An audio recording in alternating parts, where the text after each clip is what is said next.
Bitter criticism, reading, I don't know. Let's read Cgtn. Yeah, let's be happy reading this propaganda. Propaganda from China. Yeah, communist propaganda. Woo. We have a proper app.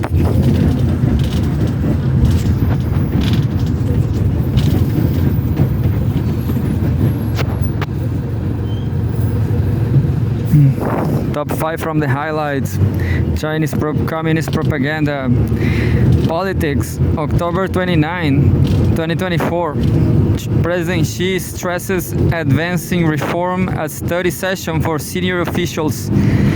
Updated today, 3 minutes is a medium-sized news.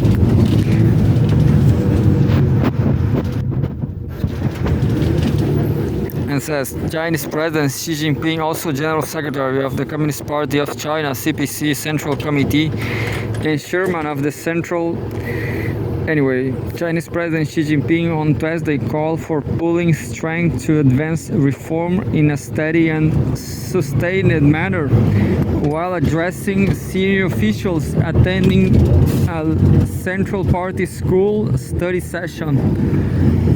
She also General Secretary of the Communist Party of China (CPC) Central Committee and Chairman of the Central Military Commission made the remarks at the opening of the study session at the party school of the CPC Central Committee National Academy of Governance for principal officials and the provincial and ministerial level.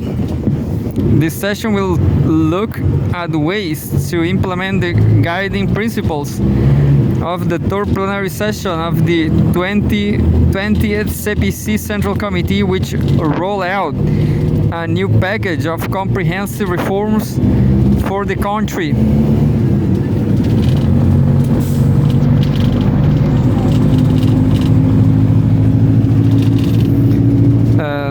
Chinese President Xi Jinping, also General Secretary of the Communist Party of China (CPC) Central Committee and Chairman of the Central something. She said China's efforts to advance reforms on all fronts in the new era have yielded substantial results across practical, institutional, and theoretical dimensions, representing one of the most monumental chapters in the nation's journey of reform and opening up. He emphasized that the reforms are guided by clear principles. Core commitments include upholding the party's overall leadership, adhering to Marxism, adhering to socialism with Chinese characteristics, and upholding the people's democratic dictatorship, focusing on fostering social equity and enhancing people's well-being in everything the authorities do. She's asserted that this principle must remain unwavering regardless of the circumstances. He also highlighted the need to uphold the unity of reform and the rule of law, bolstering the rule of law to reform, advancing reform in the domain of law-based governance, and continuously improving the system of socialist rule of law with Chinese characteristics. She underscored the need to uphold the unity of reform and opening up, steadily expand institutional opening up, take the initiative to align with high standards international economic and trade rules, deepen reform in foreign trade, foreign investment, and outbound investment management system, and foster a first-class business environment that is market-oriented, law-based, and internationalized. She stressed that leading officials, especially senior officials, should strive to open new horizons for reform and development rather than shying away from risks and challenges. It is essential to build broad consensus and mobilize all positive factors to advance reforms, she said. He said all regions and departments must implement the existing and incremental policies and strive to achieve the annual economic and social development goals. The opening session was presided over by Li Qiang and attended by Zhao Leji, Wang Huning, Kai Qi, Ding Xueqiang, and Li Qi, who are all members of the Standing Committee of the Political Bureau of the CPC Central Committee. Vice President Han Zheng also attended the opening session. His speech is of great significance to solidifying confidence and pulling strength for advancing reforms, and will help ensure the effective implementation of various reform measures, said Li Qiang. It is essential to grasp the core principles and practical implications of Xi's speech and to implement reform measures with creativity, he said. Sources: Xinhua News. That was the first from top 5 from the highlights from today. I know there's something happening with the astronomy in China.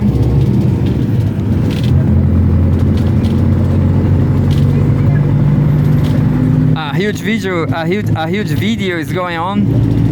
I know it's like a launching. I downloaded a podcast about this, but I'm going to read this. October 30, I guess it is from tomorrow. China is right now is the future. Live special coverage of China's Shenzhou 19 crewed spaceship launch. China launches its Shenzhou 19 crewed spaceship. Chinese astronauts Kai Shushe, Song Lingdong, and Wang Haozi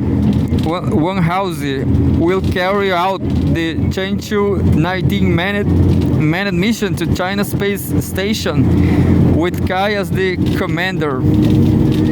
That's it. The video is long, but this is not so long.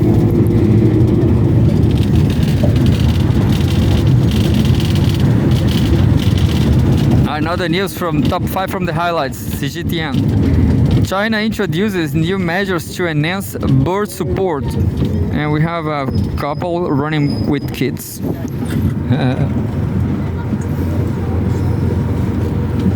So exercise, I guess, doing exercise. Parents and children participate in physical activities together at a kindergarten. Qingdao City is China's Shandong province. China unveiled a series of new policies on Monday aimed at creating a more supportive environment for having and raising children in response to significant demographic challenges posed by an aging population. A directive from the State Council outlines 13 targeted measures designed to enhance childbirth support services, expand childcare systems, strengthen support in education, housing and environment, and employment, and cultivate a birth-friendly social atmosphere. Key provisions include extending the maternity insurance scheme to individuals in flexible employment and rural migrant workers who have already participated in the basic medical insurance scheme. This move aims to ensure that new parents feel more secure taking time off work, as local authorities are urged to enforce policies regarding maternity, paternity, and child care leave. The initiative also includes improvements to the childbirth subsidy system and personal income tax relief related to childbirth, notably suitable labor pain relief and assisted reproductive technology. Assisted reproductive technology services will be added to the list of medical services eligible for insurance reimbursement. To address unintended pregnancies and improve care for early pregnancies and abortions, the country will enhance health education for adolescents. Additionally, efforts will be made to improve the child care service system, including the establishment and nurturing of more high-quality pediatric hospitals and pediatricians, while promoting the expansion and equitable distribution of quality pediatric medical resources at the community level.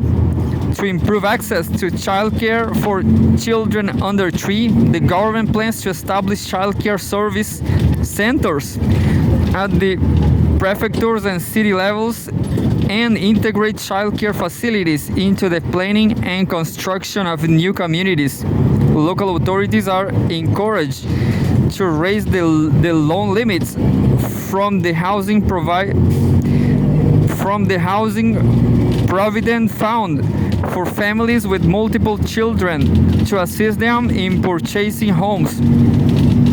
To create a supportive social atmosphere for marriage and childbirth, the document encourages local governments to actively provide specialized services such as marriage and family counseling and promote the reform of marriage customs. It also seeks to change traditional practices such as extravagant wedding celebrations and high bride prices to relieve the burden on males whilst fostering a positive marriage culture. At the same time, it stresses the importance of leveraging community organizations, enterprises, and individuals to jointly create a childbirth-friendly social environment. As one of the world's most populous nations, China is grappling with the challenges posed by its 1.4 billion population, which is aging rapidly. Since 2022, the country has entered a phase of population decline, with individuals aged 65 and older now comprising over 14% of the population, indicating a moderately aged society. Current data shows that nearly 300 million Chinese citizens are ages 60 or above, a figure projected to exceed 400 billion by 2033 and approach 500 million by 2050. By that time, seniors are expected to represent nearly 35% of the nation's population. In light of these demographic shifts, China has gradually relaxed its family planning policies over the past decade. In 2013, the government allowed couples to have a second child if either parent was an only child. This was followed in 2016 by a policy permitting married couples to have 2 children, effectively phasing out the decades-long one-child policy. In 2021, support was announced for couples wishing to have a 3rd child. Go China!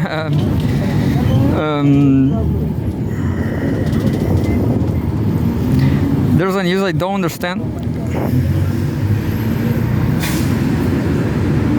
It says Israel votes to ban UN RWA. Palestinians say 100,000 residents trapped.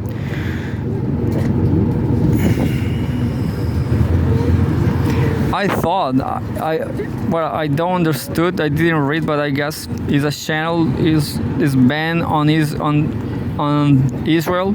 But I guess that's very that was based by the genocidal country. So that don't impress me much. Nature, Chinese scientists track longest ice core in low and middle latitudes, October 29. Chinese scientists have extracted a 324-meter-long ice core from the Purokangri ice sheet, breaking the record of ice core extraction in low and middle latitudes. It says Chinese scientists conduct a survey on the Qinghai Xizang Plateau, southwest China. Purokangri, located on the Qinghai Xizang Plateau of southwest China, is the third largest ice sheet in the world, following the Antarctic and the Greenland ice sheets. With a maximum measure thickness of nearly 400 meters, the ice sheet is deemed an important area in the study of climate and environmental changes of the Qinghai Xizang Plateau, as well as the whole world. Since the plateau is known as the roof of the world and Asia's water tower. I don't know where is this plateau located. Ice cores offer a way to study Earth's past environmental conditions, as they contain specific chemical and physical components that accumulate each year as the snow turns into a layer of ice. The photograph of the cover: Chinese scientists conduct a survey on the Qinghai Xizang Plateau, southwest China. That's it. That is top 5 from the highlights. Cgtn.